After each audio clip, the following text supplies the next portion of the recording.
I believe if you're going to criticize the creative content of others, bring a creative solution to the table with you.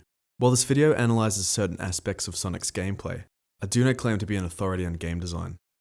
I only mean to present creative ideas to a problem I recognize in a struggling franchise. Dear SEGA, my name's Javid. I work as an animator for a creative studio in Sydney, Australia. I'm also a game design graduate and develop small-time games on the side. In this video, I'll be presenting my case for a redesign for one of your most enigmatic franchises, Sonic the Hedgehog.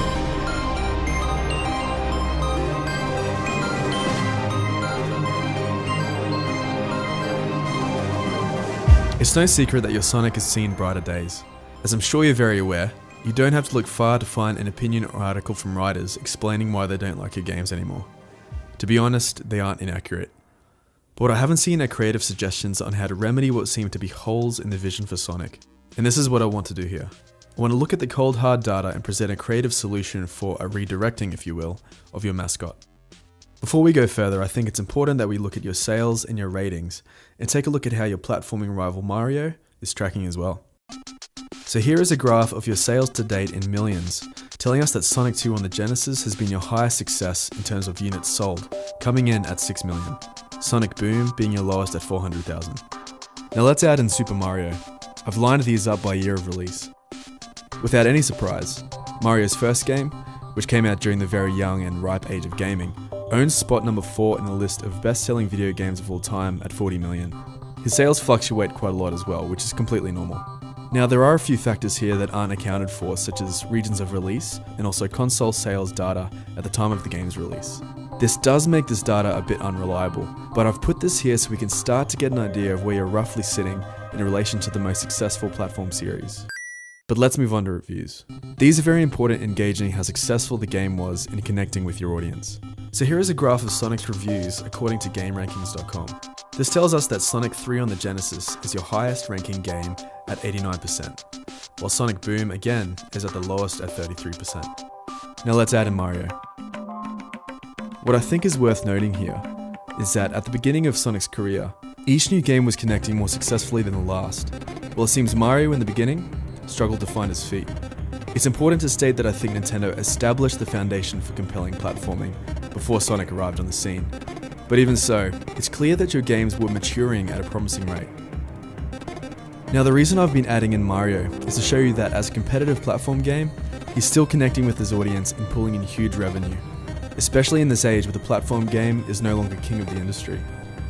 Mario is doing something right here, and I think it's safe to say, judging by your very low and chaotic shifts in ratings, it's something that hasn't become clear to you yet. This information is telling us that there is a disconnect happening between your games and your audience, and I think I know what it is.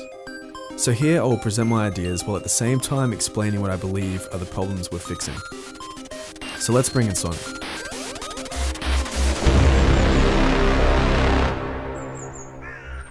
First thing to notice is the art style. We're steering away from the 3D models you've been using for the last 17 years, and bringing in a more organic aesthetic through paint and water brush.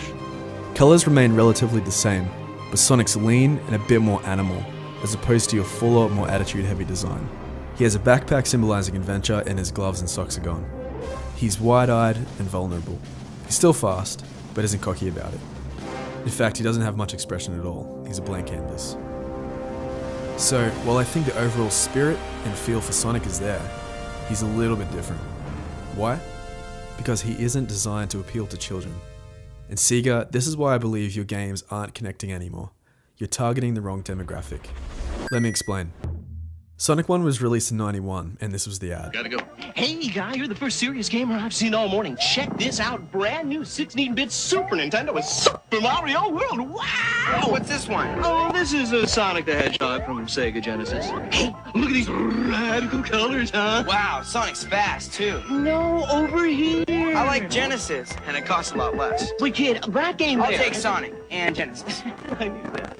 Sonic the Hedgehog. More action, more speed. Sega Genesis, it's a whole lot more for less. So it's pretty clear that because of the "this is cooler" approach, this was targeted at kids and young teens between 6 and 15. Judging by those sales and ratings we saw earlier, you pretty much nailed it. Now let's watch an ad from 2014's Sonic Boom. Kitty, come down. Let's rock! I got this. Oh yeah!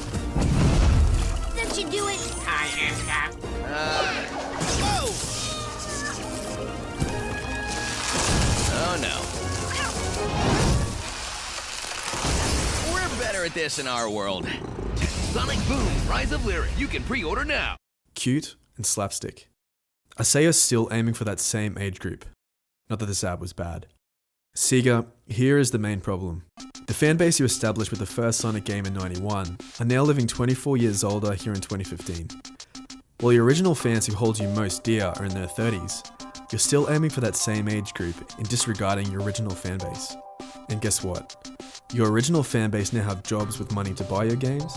They now have extensive knowledge of the Sonic universe they will most likely share somewhere on the internet, aka free, positive online publicity. An Australian study held by Bond University shows that the average gamer is 30 years old. So your games are actually going to be played longer and by more people if this is where you're targeting. Not only that, the age group you're aiming for just don't care about Sonic anymore. They're more interested in the next action shooter or sports game. Why? Because it's cool to be playing those games. They don't have an emotional connection with platformers like your older gamers do. SEGA, your demographic is here in the 18 to 30 year old bracket. Okay, with this newfound knowledge, we need to bring some maturity into the Sonic universe, and this isn't done through guns and action. It's through strong, compelling gameplay, and a character the player actually enjoys playing as. So let's go back to Sonic's new design. The first thing to go is all voice acting, so any character development will be through movement and animation. So one question we need to ask is, what is his personality in relation to his ability? Sonic is fast, and in the past we've seen him embrace this ability with a too cool for school persona, and this was totally relevant in '91. Now, not so much. We need a character we can grow with. So Sonic's idle stance is a little bit cautious. Like the player, he's a little bit unsure of what lies ahead. He's vulnerable, and this means we are on the journey with him. When Sonic runs, he keeps that cautiousness. Now here is where I want to propose something new. When Sonic jumps, he doesn't become a ball straight away like the original games. A second action like the X button triggers a charge attack, and here he is powerful against enemies. Down and X smashes Sonic into the ground. Let's call this the body slam. Left or right and X gives Sonic a kind of air dash. While in his basic jump mode, he's vulnerable. And this adds a great tension into the gameplay by not making Sonic too powerful. The player is required to use fast finger work and quick thinking. I think the spirit of Sonic is that keep moving approach, and I believe this keeps to that, but just in a different way compared to the approach of your most recent games. Which brings me to what I believe is problem number 2, the way you're using Sonic's speed. Speed is the identity of the series, and it's moved around a lot, pun intended. The way speed was translated from 2D to 3D had completely changed the way players approached Sonic games. Your fanbase had to learn a different Sonic language, and in the mid-90s when we were being introduced to polygonal graphics, I think most of your fanbase were open to that. Personally, I think it's important to evolve, especially in the fast-growing world of game design, so I totally respect you for your courage to experiment with Sonic's design. However, without needing to elaborate on the subject that some of your experiments were horribly unpolished, you haven't arrived yet at a platform where Sonic's speed can thrive in a 3D environment. You've tried auto runners, you've tried slowing him down, you've turned him into a hedgehog version of a werewolf, you've added a combat system and even taken that away, and you've tried making him even faster. After all these years and these different attempts, I believe we're left with something without an identity. What is a Sonic game? I think it's time you realized that Sonic's speed thrived best in a 2D landscape. What helps me to make this point is Sonic Generations, released in 2011. Your highest ranking console game in 10 years, with 79%. Not only did you give a small nod to your original fanbase in the nostalgia, you gave Sonic only 2 dimensions to play with, for 50% of the game at least.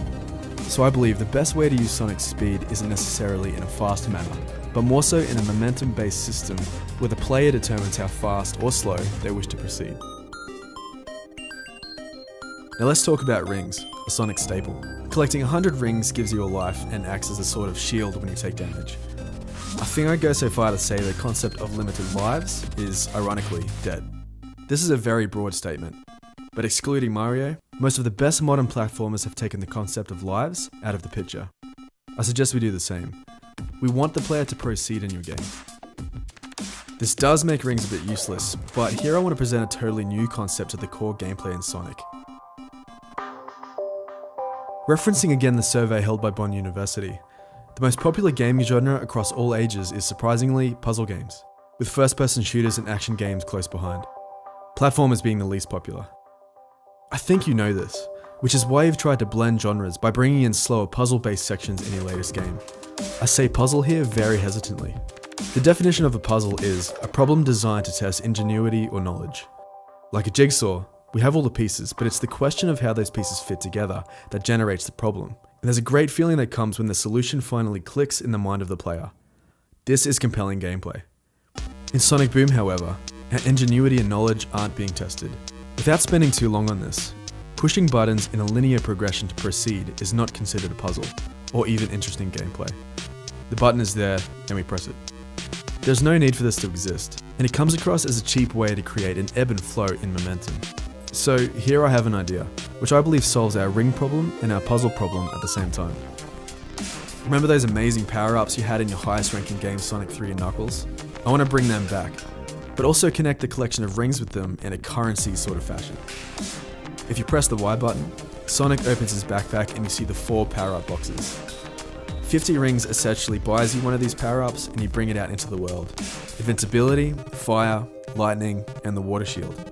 Not only do they give their respective protection, but we can bring in creative ways to use them in simple puzzle scenarios. And the important thing here is, we have all the jigsaw pieces. You could find a secret area with a road of spikes. The only way over them is you bring out an invincibility box, and this leads to a hidden collectible.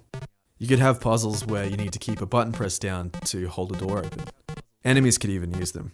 You could finish a boss by forcing him to open a lightning box, but the shield brings out a bunch of spikes that destroys the ship.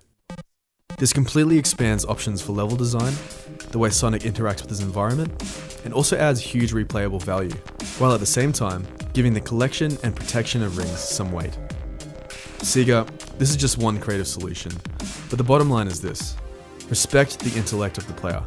Do we want to push buttons placed in front of us just to kill time? I don't think so. Now let's talk briefly on this last subject, the story. With no voice acting to guide us, story will be told through animation and suggestion, which is fine, because we don't need everything over-explained for us, and we don't need a complex storyline to keep us compelled. The maturity is all in the gameplay. But that said, we do need a reason to press the forward button. So let's look at the opening cutscene for your most successful game, Sonic 3.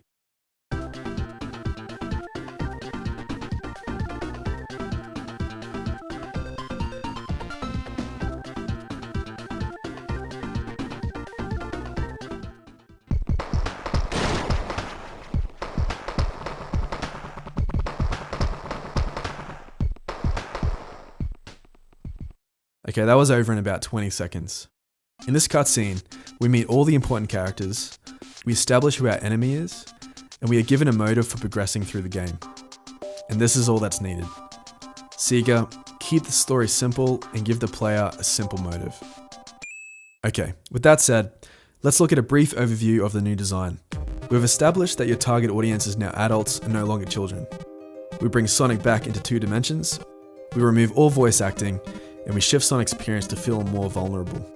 A new moveset is introduced, which adds great momentum-based gameplay. And we've introduced a new game mechanic through the backpack and power-ups, which opens up huge gameplay possibilities and replay value. SEGA, this all comes from a place of love for Sonic. The very first game I owned was Sonic 1 on the Master System, and I fell in love with gaming instantly. Your mascot made me love games and art, and it's been hard to see your franchise get crushed into the dirt. Even if you don't take any of this on board, I hope you are very intelligent with how you approach your next Sonic game. Thank you for taking the time to watch this. Love, Jarvid.